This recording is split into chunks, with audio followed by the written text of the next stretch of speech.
Halo semuanya, perkenalkan nama saya Vaskurella Maudiki dengan NIM 2017-0102-127, jurusan akuntansi di Universitas Esa Unggul. Pada kali ini saya akan menjelaskan salah satu materi dari manajemen audit pertemuan ke-12, yaitu audit pengolahan data elektronik atau PDE. Tujuan pembelajaran dari PDE ini ialah mengerti dari pengertian audit pengolahan data elektronik, metode audit pengolahan data elektronik, komponen sistem pengolahan data elektronik, perbedaan audit manual dan PDE audit, sistem pengendalian PDE audit, dan risiko audit. Pengertian audit pengolahan data elektronik tersendiri ialah di kali ini terdapat menurut dua ahli. Yang pertama ialah Ron Weber. DP Auditing adalah proses pengumpulan dan penilai bukti untuk menentukan apakah sistem komputer mampu mengamankan harta, memelihara kebenaran data, mampu mencapai tujuan organisasi perusahaan secara efektif, dan menggunakan aktiva perusahaan secara hemat.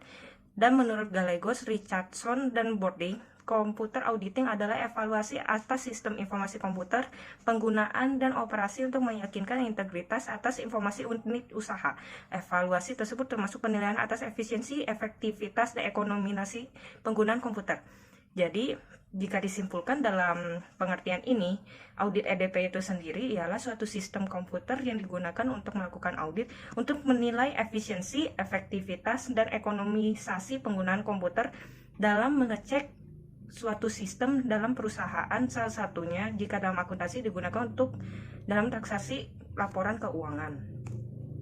Metode audit pengolahan data elektronik sendiri bisa dibagi menjadi tiga, yaitu ada auditing around the computer, ada through the computer, dan with the computer. Secara singkat, sebenarnya around the computer itu hanya berbicara dengan proses langsung, yaitu berfokus antara masukan dan keluaran dari sistem komputer itu sendiri. Kalau through the computer itu artinya ia lebih fokus terhadap pemrosesan dari data itu sendiri sehingga diyakinkan hasil dari keluarannya sudah dapat diterima dan valid.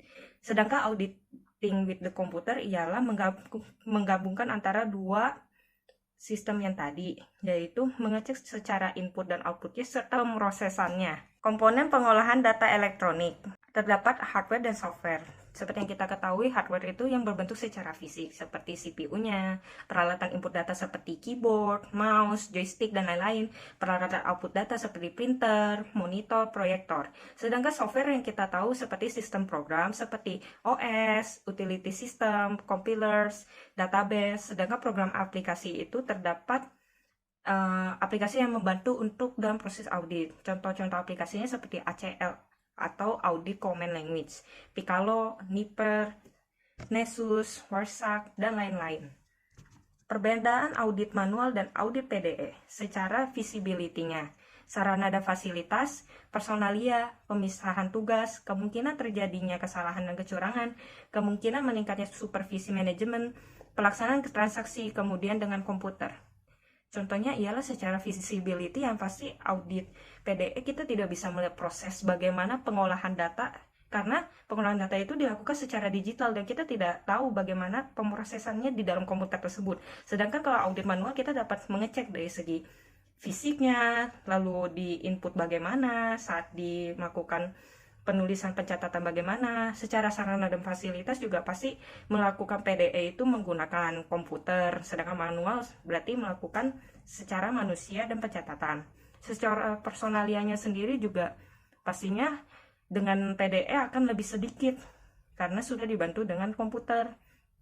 Terjadinya kesalahan dan kecurangannya juga bisa jenisnya berbeda. Secara manual mungkin bisa salah pengetikan atau salah penginputan, sedangkan secara PDE bisa salah dari segi approve-nya atau pengambilan item dan lain-lain. Kemungkinan meningkatnya supervisi manajemen pun yang awalnya misalnya manual hanya butuh atasan langsung, di PDE mungkin akan lebih panjang lagi untuk supervisi manajemennya karena menggunakan komputer akan butuh histori dan kekuatan data yang lebih kuat. Lalu untuk sistem pengendalian internal PDE, tujuannya ialah untuk melindungi harta perusahaan, mengecek kecermatan dan keandalan data akuntansi, meningkatkan efisiensi usaha, mendorong ditaatinya kebijakan manajemen yang telah digariskan. Pengendalian internal sendiri terdapat pengendalian administrasi dan pengendalian akuntansi.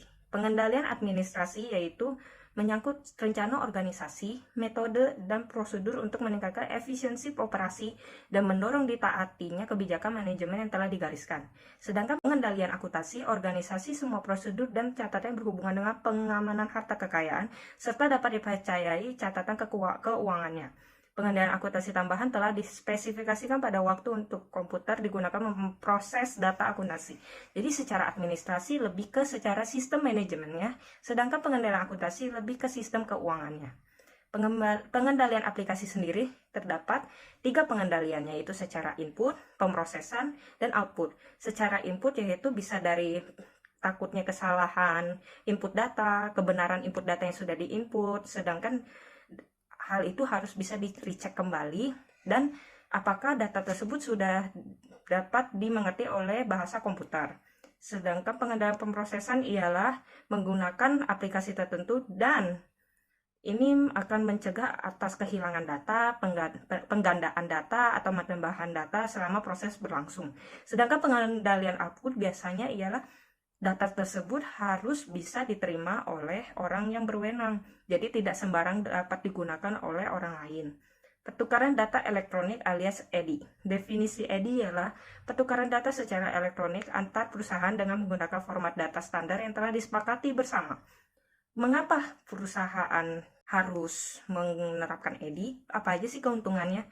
Yaitu bisa menghemat biaya, kecepatannya juga lebih tinggi, keakuratannya juga lebih tinggi, lebih aman, dan lebih terintegrasi. Mengapa bisa seperti itu? Penghematan biaya bisa terjadi karena bisa saja jadi menghemat kertas, tidak usah menyimpan dokumen secara kertas yang membutuhkan tempat, dan tidak ada biaya pengiriman dokumen kertas, karena semua sudah tersimpan di cloud-nya sendiri. Secara kecepatan untuk transfer data juga sangat cepat, hanya di-upload saja. Orang-orang yang dituju untuk menerima dokumen tersebut dapat langsung melihatnya dan menerimanya. Secara akuratnya juga pasti karena orang yang mengupload data tersebut akan mengirimkan ke orang yang menerima, maka sudah pasti data yang dikirim adalah data yang memang dituju. Secara keamanannya juga secure karena menggunakan IP address, biasanya IP address yang privasi, yaitu khusus untuk kantor itu sendiri.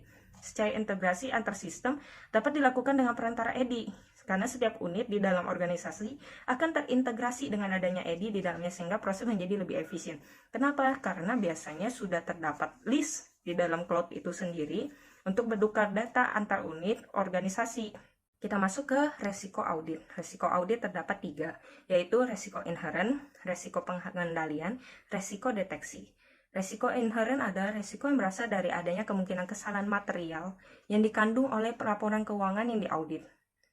Contohnya ya memang dari laporan keuangan tersebut terdapat kesalahan yang material, yang memang dari laporan keuangan itu sendiri. Sedangkan kita masuk ke resiko pengendalian adalah resiko yang berasal dari adanya kemungkinan kesalahan yang berasal dari ketidakmampuan sistem intern untuk menemukan menghindarkan kesalahan secara dini. Ini biasanya diakibatkan karena sistem manajemen atau struktur organisasi yang kurang baik, sehingga kewenangannya dan otoritasnya tidak sesuai atau tidak masih abu-abu, sehingga job desk-nya juga kurang jelas, hak dan kewajibannya juga kurang jelas. Hal ini dapat menyebabkan resiko dari pengendalian. Resiko deteksi adalah resiko yang berasal dari adanya kemungkinan auditor tidak menemukan kesalahan material sewaktu melakukan audit. Kita masuk ke pengetahuan yang harus dimiliki oleh auditor pengolahan data elektronik, seperti Computer System Operation dan Software, CIS alias Center of Internet Security Techniques, Management Concept and Practice, Security of the CIS Function, Assessment of Risk and Threats, Auditing Concept and Practice, Additional Qualification. Mengapa ini harus dimiliki oleh auditor PDE?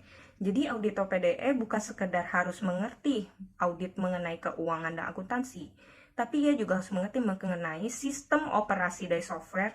Secara internet pun harus ia mengerti agar dapat mendeteksi segalanya, serta harus mengerti dari struktur dan sistem manajemen itu sendiri agar dapat mendeteksi jika ada fraud ataupun keanehan-keanehan yang terjadi. Sekian dari penjelasan materi audit mengenai EDP, semoga dapat bermanfaat. Terima kasih.